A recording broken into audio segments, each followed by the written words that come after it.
SLBC టన్నెల్లోకి వెళ్లిన rescue team వెనక్కొచ్చేసింది. ప్రస్తుతం tunnel దగ్గర పరిస్థితి ఏ విధంగా ఉంది, ఈ రోజు రెస్క్యూకి సంబంధించిన యాక్షన్ ప్లాన్ ఏంటి అనేది పూర్తి అప్డేట్స్ అందించడానికి మా ప్రతినిధి పాషా లైవ్ లో సిద్ధంగా ఉన్నారు. Pasha, over to you.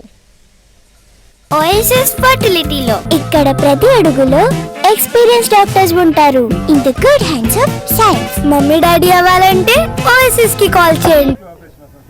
Shravani, గడిచిన 3 రోజులుగా రెస్క్యూ బృందాలు టన్నెల్లోకి వెళ్లి అక్కడ పరిస్థితిని సమీక్షిస్తున్నాయి. అందులో గల్లంతైనటువంటి 8 మందిని ఆచూకీ కనుగొనేందుకు శతవిధాలా ప్రయత్నిస్తున్నటువంటి సిచ్యువేషన్ మనకి ఎస్ఎల్బీసీ టన్నెల్ వద్ద కనిపిస్తా ఉంది.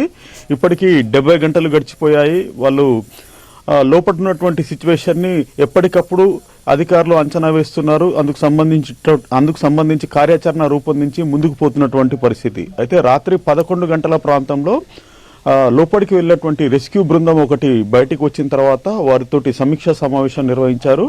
వాళ్ళు దాదాపు 6-7 గంటల పాటు టన్నెల్లో ఉన్నటువంటి పరిస్థితిని పూర్తి స్థాయిలో అధ్యయనం చేసి బయటకు వచ్చినటువంటి పరిస్థితి. అయితే ఆ బృందంలో ప్రధానంగా SDRF, NDRF, LNT tunnel works చూస్తున్నటువంటి నిపుణులు, వారితో పాటు రాబిన్స్ కంపెనీకి సంబంధించినటువంటి ఇంజనీర్లు, జయప్రకాష్ కంపెనీకి సంబంధించినటువంటి ఇంజనీర్ల బృందంతో పాటు ఇంకొంతమంది జియోలాజికల్ కి సంబంధించినటువంటి నిపుణులు, అంటే మట్టి నమూనాలు సేకరించడం వంటి అంశాలు కూడా చేయడం జరిగింది. వారంతా బయటకు వచ్చిన తర్వాత జిల్లా కలెక్టర్, జిల్లా ఎస్పీతో పాటు రాష్ట్ర స్థాయి ఉన్నతాధికారులతో 11:30-12 గంటల ప్రాంతంలో రాత్రి సమావేశం నిర్వహించారు. అంటే వారు చెప్పిన దాన్ని బట్టి చూస్తే 12 కిలోమీటర్ల మేరకి టన్నెల్ లోపలికి సునాయాసంగా వెళ్ళగలుగుతున్నాము. అక్కడి నుంచి ప్రతికూల పరిస్థితులు ఎదురవుతున్నాయి.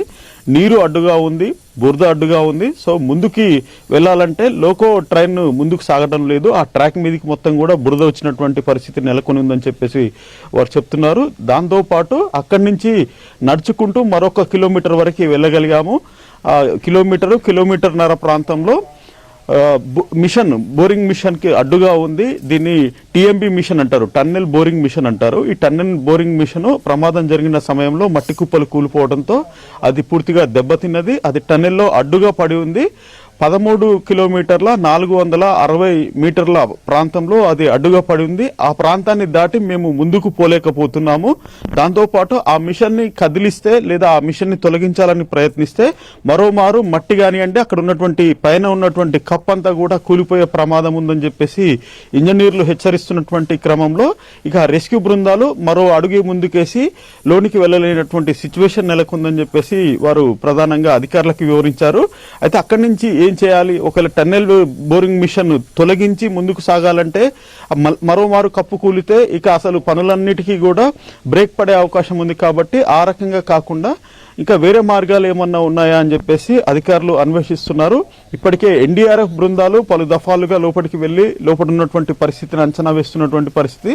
మరోపక్క నిన్న సాయంత్రం సమయంలో ఒక హిటాచీ వాహనాన్ని లోపలికి పంపే ప్రయత్నం చేశారు. అక్కడ ఉన్నటువంటి మట్టిని తొలగించడంతో పాటు అడ్డుగా ఉన్నటువంటి టీఎంబీ మిషన్ ని తొలగించేందుకు వాళ్ళు ప్రయత్నం చేసినప్పటికీ మళ్ళా ఇంజనీర్లు పునఃసమీక్ష చేసుకుని అక్కడ తొలగించినటువంటి మట్టిని బయటికి ఎలా పంపాలి, లేదా ఒక టీఎంబీ మిషన్ ని తొలగిస్తే అది సపోర్టివ్ గా పైన ఉన్నటువంటి సిమెంట్ బ్రిక్స్ కి సపోర్టివ్ గా ఉంది కాబట్టి అది తొలగిస్తే మరోమారు ప్రమాదం జరిగి మరోమారు నీటి ఊట అనేది పెరిగితే మాత్రము ఇంకా పరిస్థితి చాలా భయంకరంగా ఉంటుందని చెప్పేసి ఒక అంచనాకు వచ్చి ఆ హిటాచీ మిషన్ ని మళ్ళీ తిరిగి వెనక్కి రప్పించినటువంటి పరిస్థితి మనకి నిన్న సాయంత్రం నుంచి రాత్రి సమయంలో కనిపించింది.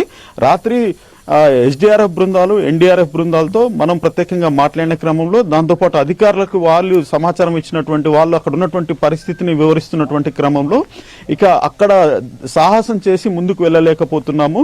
13.460 అంటే 13.5 కిలోమీటర్ల ప్రాంతం నుంచి ముందుకు వేయలేకపోతున్నాము. ఆ తర్వాత దాదాపు ఒక 300-400 మీటర్లు కంప్లీట్ గా సీపేజ్ జోన్ గా ఇప్పటికే జియాలజీకి సంబంధించినటువంటి నిపుణులు చెప్పుకొచ్చారు. అక్కడ సీపేజ్ అంటే మట్టి నీటితో కలిసి మట్టి కారుతున్నటువంటి ప్రదేశంగా వారు చెప్పినటువంటి సిచ్యువేషన్.